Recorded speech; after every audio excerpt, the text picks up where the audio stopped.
Well, good morning or good afternoon, good evening. Welcome to Chapter 13. We have one more chapter left that we're going to cover in the text. Obviously, um, with that said, there will be some laws that we won't touch on in North Carolina, but we're going to take a look at a very broad category today. We're going to take a look at theft. So again, as is our wont, we open with a series of learning objectives, things that we hope as an overview to the chapter that the students will take in and kind of use as a guide. But after you look at these, you don't necessarily have to keep them in the forefront, just kind of keep them back there so that you know what we're hoping to accomplish. Okay, so let's talk about property under the law. As a general rule, there are two types of property that we talk about. Now, those two types can be subdivided into different groups themselves, but the two big types are real estate, what's called real property technically under the law, and personal property. Now, personal property is everything else. The reason it was separated really was that since the law developed during primarily an agrarian time, it was much more important that we have law about real estate, farming, and land, because that's where wealth was, than it was things like stocks and bonds, which hadn't been invented yet. So any property, including tangible, and when you hear the term tangible, we mean something you would touch, you can hold in your hand. Any property, including tangible personal property like a laptop or a coffee mug or a pen or a dog, it can be stolen. Now, also intangible property, and this is personal property that represents something else. So if you think about a share of stock, if you have a piece of paper that says 100,000 shares of Microsoft or 100,000 shares of Amazon, the piece of paper itself is worth whatever a piece of paper is worth, 1/100th of a penny or something. But it represents something else intangibly, so we call it intangible property. Of course, you also can steal services. You could steal your cable. You could steal your electricity or your phone service. Now, when something is stolen, we say that there is an attempt, but a failed attempt, to also steal title. So as an example here, if this is a true case that happened in North Carolina, or to North Carolina Museum of Art. In the 1930s and 40s, the Nazis confiscated and stole, really, quite a few paintings from people in Europe. Now, some of those paintings in the 1930s and 40s were sold to dealers in Switzerland. And in the 1950s, some of them were sold to dealers in London. And in the 1960s, one of those particular paintings, I believe it was a pre-Renaissance painting, was sold to the North Carolina Museum of Art through a dealer in New York. It later turned out that it was stolen, that it had been stolen from a Jewish family. So they came forward and told North Carolina Museum of Art, that is ours. Now, does North Carolina Museum of Art have title to that since they bought it? The answer is no. Because it was stolen, title or ownership never passed from the person who owned it to the person that now possesses it. Now, North Carolina Museum of Art could sue its dealer and get a refund. The dealer in New York could sue the dealer in London. The dealer in London could steal the dealer in Switzerland. And then the Swiss, since you probably couldn't find any of the Nazis, would be left holding the bag.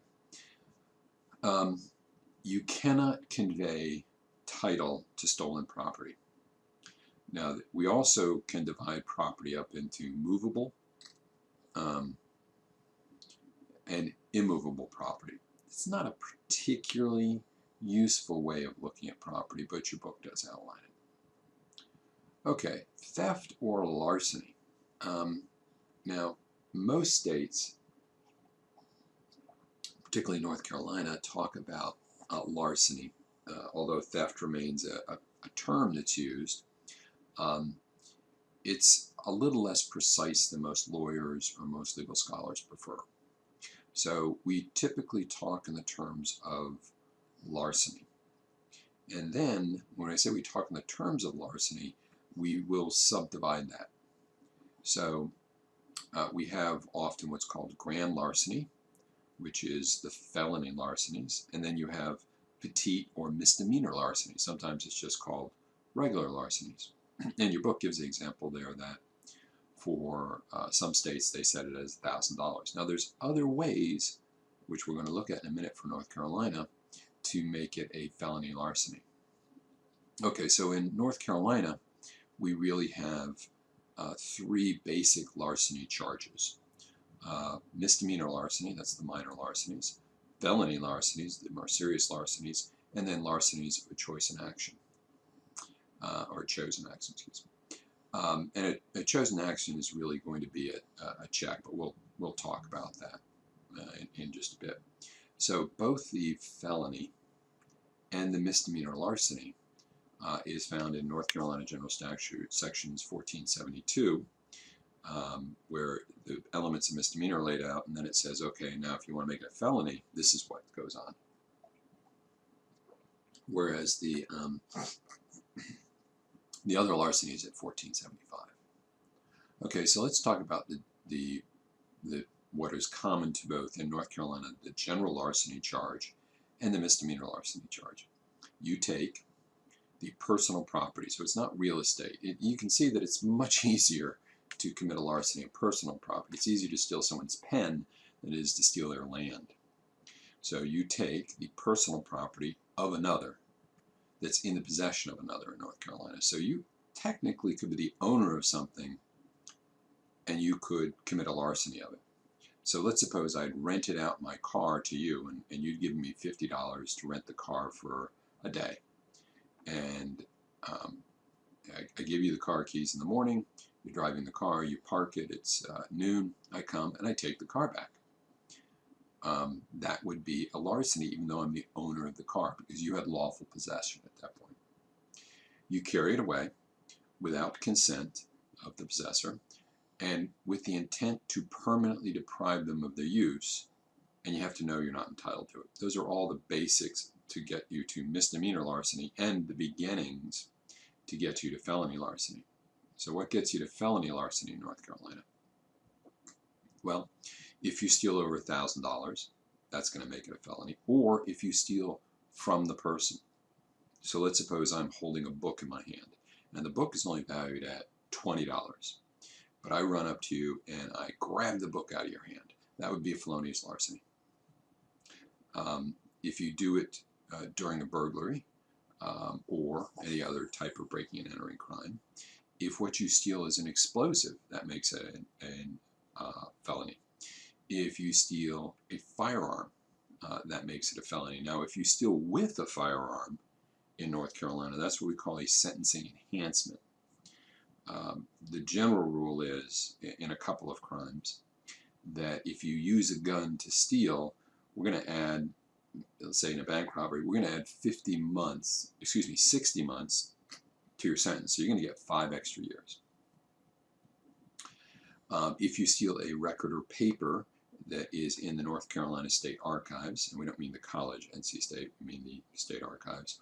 Or finally, there are specific types of animals that if you steal them, regardless of their value, it's felony. So if you stole a horse, even if the horse was only worth $100, be a felony. Or a mule, or swine, which is a pig, or cattle, or dogs. Now you notice cats aren't covered. I hate to break it to you cats lovers, but unless the cat is valued at over $1,000, or if I was holding the cat when you stole it from me, then it wouldn't be a felony. And I'll just leave that website there when we talk about Massachusetts, but you can take a look at that if you get a chance. Okay, the taking. The taking occurs usually when you get some sort of possession of it. So the example here is when I was in a subway in Milan and someone reached into my pocket to steal my wallet. When his hand went into my pocket, it was not yet a larceny. Now, I don't know what Italian law is, but let's assume it's the same as North Carolina. When his hand went in my pocket, he was starting the larceny, he was starting the taking, but he hadn't completed it. If he actually got it out of my pocket and had managed to, take it away from me, that would have been the completed taking. Most states, we simply look at how much control you have over it.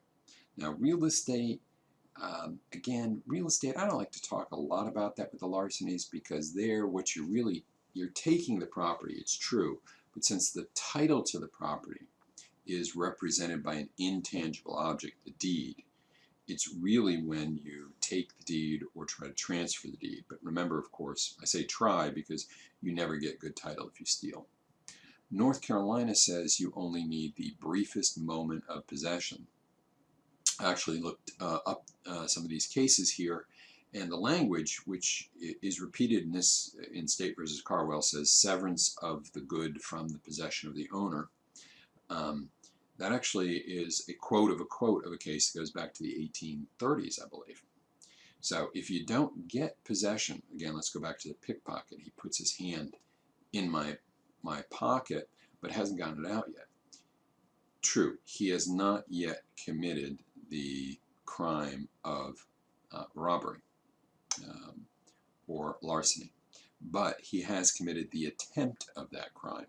So the general rule in North Carolina is if someone hasn't completed the crime, you charge them with the crime, but the penalty is reduced one level. So let's suppose it was a level H felony. So remember, in North Carolina, it's A, B, C, D, E, F, G, H, I. So it would be reduced to an I felony.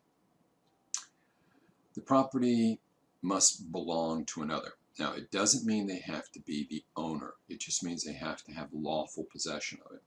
So as I said, you could have a rental situation. You could have property that, let's suppose I took my watch in to be, let's suppose I had an antique watch, and I took it into a jewelry store and they were going to clean it. And they had possession of it. They don't have ownership because I'm just taking it in for service. And while it's in the jewelry store, someone steals it. They didn't steal it from the owner because I'm the owner. They stole it from who was in lawful possession, still a larceny. You can have co-owners stealing from each other.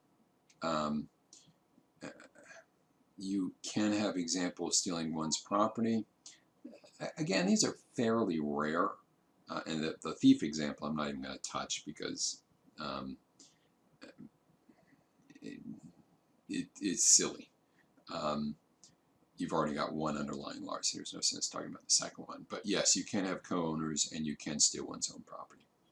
Now, you can charge it if it's in the possession in North Carolina of another person.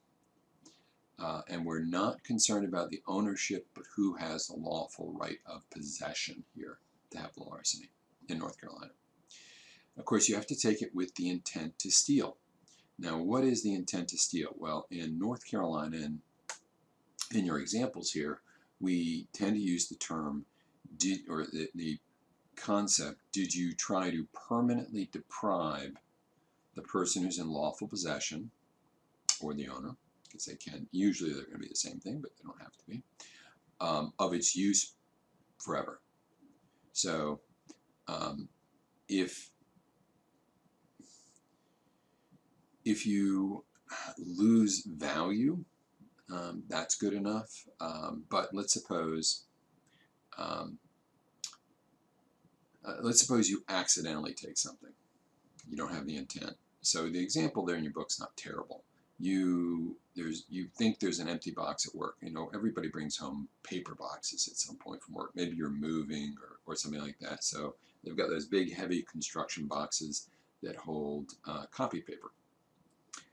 So you stack up a couple of those boxes. Unbeknownst to you, one of those boxes gets mixed up with somebody else. Somebody else puts a box that's got some of office equipment in it. So as you're picking them up, you don't notice a big change in weight. You pick them up and you take them in your car. You didn't have the intent to steal. Yeah, you might have taken some of those office supplies, but the empty boxes were going to be thrown away. They have no value. So it wasn't a stealing of those. The thing you took without knowing.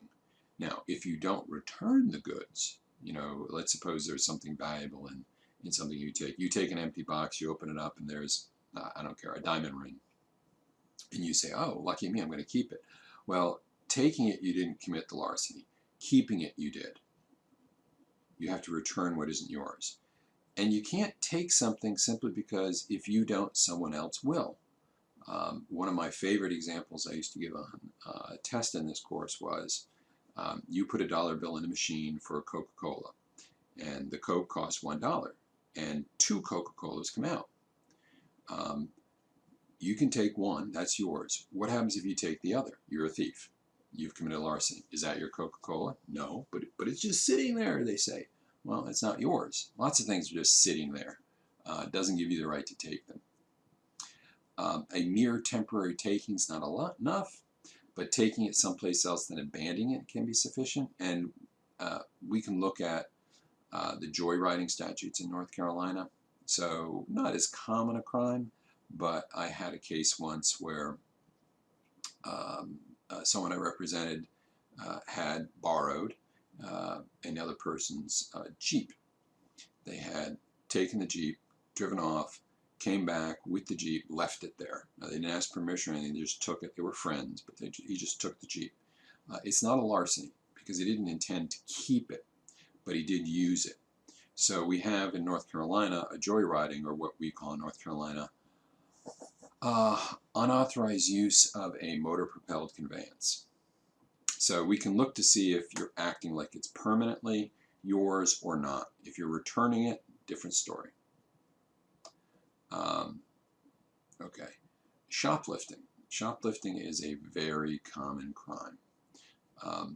But you've got some issues with taking it and where it is. So there's going to be a number of different statutes that are looked at. And we're going to look specifically at North Carolina's. But most statutes list specific actions like, did you conceal them? Did you alter price tags? Did you move goods from one container to another? Did you cause the cash register to record an inexact price? Now, in North Carolina and in most states, a suspected shoplifter in a store can be stopped and questioned and followed even outside. In some states, and that includes North Carolina, a merchant, which is in North Carolina defined as someone who deals in goods of a kind, or a security officer with probable cause, can detain someone they suspect of shopping and search for their stolen goods. Now that's a limited right. We talked about this in kidnapping, but that's a limited right of merchant's privilege. So North Carolina's big one is shoplifting by concealing merchandise. Now you notice it doesn't say larceny here. The reason is so much of shoplifting you haven't left yet. So you might be in a jewelry store or in a GameStop or a Game Theory, and you might say take a game and you might stick it in your purse. You might stick it under your shirt, and you're walking around the store. You haven't left yet. Well, the owner of the store doesn't want to have to wait for you to get out of the store. It's far better to deal with it in the store. So the North Carolina statute says if you conceal merchandise, and we'll look at the causes, that's sufficient. Now, besides that one, we're going to look at it again in detail in just 1 second. You also have some more serious ones, larceny from a merchant, where you've stolen more than $200 worth of goods, removal of anti-shoplifting devices like those annoying tags, changing a product code, or, and I'm not exactly sure, it seems kind of cruel to me, but okay, stealing infant formula of $100 or more. That's a larceny from merchant, which is a more serious crime. We also have conspiracy to commit retail theft and shoplifting by substitution of price. It shouldn't be substation, substitution. Okay, so here is our most common one in North Carolina. This is North Carolina General Statute 14-72.1. You willfully conceal, you don't have to prove you're going to steal it, goods or merchandise of a store without authority, without purchasing, while still on the premise. Okay, so I do not have to show you we're going to steal it. So here would be an example that comes as a surprise to some people. You're shopping, there's a pack of gum. You say, well, I really can't carry that pack of gum up to the front of the store because I've got 3 or 4 other items in my hands. I'll just take it and stick it in my pocket. When you do that, you've technically committed shoplifting by concealment of merchandise in a mercantile establishment. Now, are you likely to get charged for a pack of gum? I think it depends on a lot of factors, but you can be. So it comes as a bit of a surprise the first time someone gets arrested that, oh, yeah, I didn't get beyond where the registers are. I still could have paid it. That's fine. If you get outside the store, it's a regular larceny in North Carolina. But inside the store, all you got to do is conceal it. Okay. Some other retail, and some of these exist, not necessarily specific crimes in North Carolina, but they exist in one way or another. Tag switching, which I already gave you a charge in North Carolina that's used, substitution of price it's called. Undercharging by a checkout clerk, this would be underringing. I'll give you an example of that, interesting one. Years ago, I worked at a grocery store, and the clerk, the manager fired one of the clerks. Now this was back when people didn't use barcode scanners. They actually used prices that were put on it, and we had these price guns. Well, you also worked often a night shift, so the guy that was fired, they didn't tell the night manager, and he called him and said, aren't you coming in? And the guy said, sure, I'll come in. So he came in, and he took his price gun, and he went all through the store that night, just changing randomly hundreds of prices on things. So like a steak that would be $10, he put $1 on. A can of beans that would have been 19 cents, he put $2 on. He just charged them up and charged them down. Then he went across the street when the store opened in the morning and waited. And of course, all hell broke loose. And they found out who did it, and the manager wanted to charge him, but you couldn't because he was not engaged in the theft. He changed the prices, no question, but he didn't do it with a friend or co-conspirator that was going to take advantage of it. So that's the undercharging story I have. There's mass shoplifting, something called rushing or storming, where you burst in and you grab as much as you can and then run out. Till tapping, where you distract someone, then you reach in and grab the money. Sometimes this is charged in North Carolina as strong arm robbery. And then boosting, where you actually have gangs where people come in and sometimes they'll steal large amounts. Hudson Belk in Raleigh suffered this a few years back, where someone just drove a pickup almost to the front door. 5 or 6 people went in, grabbed as much dresses and coats and stuff, threw them in these big bags and ran down. That was called boosting. Now, credit cards. Of course, our society doesn't use as much cash. Certainly, we're going to talk about checks in a little bit. Doesn't use as many checks as we used to. We do use a lot of credit cards. So there is credit card theft. We call it FTC, but we'll get to that one second. So there's lots of ways to get credit cards. You can steal them out of someone's purse. You can steal them from their house. You can steal it out of their wallet. You can retain them after you got them. They can be counterfeited. So it's not critical if you stole the card itself. The critical is, are you accessing the account underneath the card? And each time you do so is a new offense. So if I took a card out of your wallet, well, think about the value of the card. The card is, a piece of plastic. What's a piece of plastic worth? Nothing. But now I run down to Best Buy and I buy a 85-inch TV. Okay, well, that's a couple $1,000s. Then I run across the street and I buy myself a nice lunch at Conky. And then I run down the street and I buy a car stereo. That's one card stolen, but 3 separate offenses. It also can be a crime, and we'll look at this in North Carolina, to be in wrongful possession of a credit card, even if you haven't used it, or to manufacture or create false credit cards. So North Carolina calls the cards FTCs, financial transaction cards. And you're going to find most of North Carolina statute here under 14-113.9. It's illegal to take or withhold a card, receive a card that has been wrongfully obtained, wrongfully retain a misplaced card, buy a card, sell a card, receive 2 cards in 2 different names, or obtain or receive encoded information.